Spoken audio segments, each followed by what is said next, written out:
Well, it's a Friday briefing with the Chief Minister. There's obviously the story with the steam packet is huge.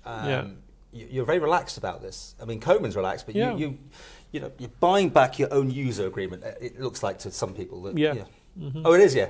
Just well, it could be argued that. What we're doing is we're ensuring that the strategic links with the UK and all the freight, all our food and building supplies, etc., that come over to the Isle of Man is under the control of the people of the Isle of Man. But not a nationalisation? No, not nationalisation.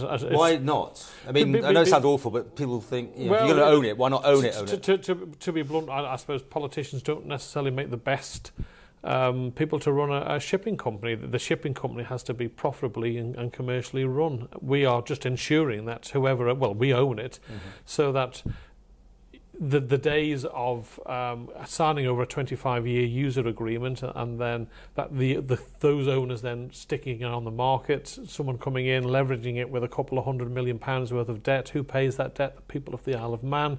Those days will be stopped. With hindsight, that was obviously good, no one saw that coming, but of course now it seems obvious that's what you're going to do if you've got a cash cow, basically. I suppose the government at the time genuinely went down and thought they'd made the right decision at the time, and I'm sure genuinely they thought they had, but obviously the contract wasn't tight enough, and we obviously saw the company sold and big profits taken by individuals and then leveraged with debt. How the money for this? I mean, more coming out of reserves to some degree, isn't it? I mean, this constant hitting the reserves, or we're not. I mean, should we be worried, the general public, that no? All these things? Look upon this as an investment on behalf of the people of the Isle of Man. Right. The steam packet is a well-run. If you park the debt elements that it's had with previous owners, it's a well-run company. It gives a return of 8 to 10% return on capital employed. We have 1.8 billion in reserves. Most of that is already allocated. But if you were investing your pension reserve fund and you could get a company that was giving you an 8 to 10% return on capital employed that had a contract for X number of years, that would be a good investment. But is there something to stop them making too much money? Well, I say them, being you. The user agreement. So you've got monopoly, the user agreement is there. We should Tynwald support the deal, then we will look to give the Isle of Man steam packet another user agreement, but inflation will be measured, for example, at CPI rather than RPI, which will be a slower increase in prices going forward. But it'll be at arm's length. I don't think politicians are necessarily the best people to be running a shipping company. We need a new ship. Hello, government. Give us some money. Is it like that? No, it's not like that. The steam packet will need new ships. They're coming to the end of their life. The emissions rules that have been brought in fairly recently mean that new ships will have to be purchased. But that's part of any business plan. If you're running a business, whether you have a fleet of vans, cars or ships, you have to replace them at a certain period of time, and that has already been factored into the business case of the Isle of Man steam packet. So a seamless transaction here, and you're moving it from the company to government ownership? All that's happening is that behind the scenes the owners have changed brass plaques effectively. The people managing it and running it will stay the same. You don't get the owner's cabin or anything like that? No. And will you be sending civil servants more by boat because you own it? Or No, it's business as usual. It's just that, subject to Tynwald approval, obviously, it will be under the control of the people of the Isle of Man. It's a strategic link, and we want to ensure that there's a regular service there that's well run, and that if, as I say, we've seen significant amounts of debt leveraged on that company, and I don't think the people of the Isle of Man should be giving that to another group of investors. Well, on Tuesday you had a briefing for everyone. I don't know if you were there, but we also did one on Thursday too. Oh, done two? Yesterday, yeah. Why did you have to do two? Well, obviously you tell the members about it, but obviously it's unfair on them for them to think of all the answers, questions they want to give you. So you then give them the documentation to take away, go through everything, and then they can come back and then... Come Tuesday, it should be a pretty well everyone's heard everything they need to hear, and it'll be more of a rubber stamp. And the door has been open for any Tynwald member to go and meet with the Treasury, who've been working on the deal,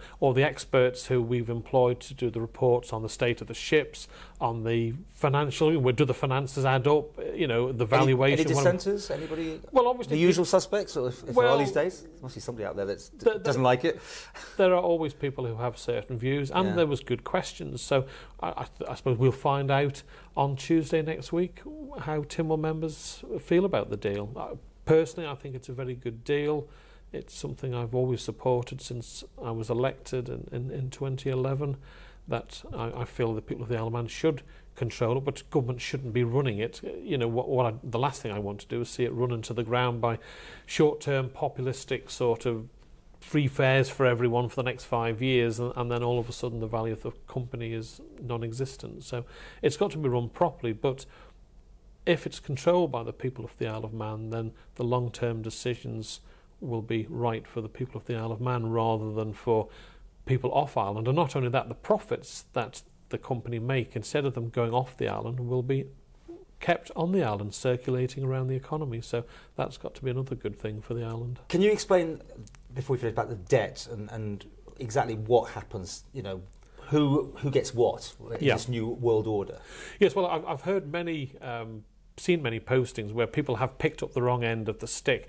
The debt that the current owners of the steam packet have, that is their debt. It's not being transferred to the Isle of Man government. It's a bit like buying a house. If I buy your house off you, Paul, and it's valued at 200,000 and you've got a mortgage of 100,000, I give you the 200,000, you then use that money to pay off your mortgage, and you've then got the remainder to go off and buy another house. It's the same with the steam packet. We've valued it at X amount. We will be paying the owners of the Isle of Man steam packet 124.3 million. And you're happy with that valuation? Yeah, well, it's not my valuation. These are people who regularly deal with this sort of deal. And they're happy with it? And they're happy with the deal. Yeah. So they will then pay off their debt, and they will have if they have a surplus, then that's up to them. But all the debt that the steam packet has historically had, whether it's been parked in another company or on the books, that has got nothing to do with this deal. The people of the Isle of Man, will not be inheriting that debt. That's a key point to make. And you buy the actual company plaque, do you? Isle of Man Steam Packet Company Yes. Limited. It will be here. We buy the company, and obviously the valuation of the company isn't, you don't look at it from a value of ships and assets point of view. You look at it from its contract. How much is that company making? Net profit. How long is that company guaranteed to be making that net profit? Now, the user agreement ends in 2020, but they have an automatic right to extend it to 2026.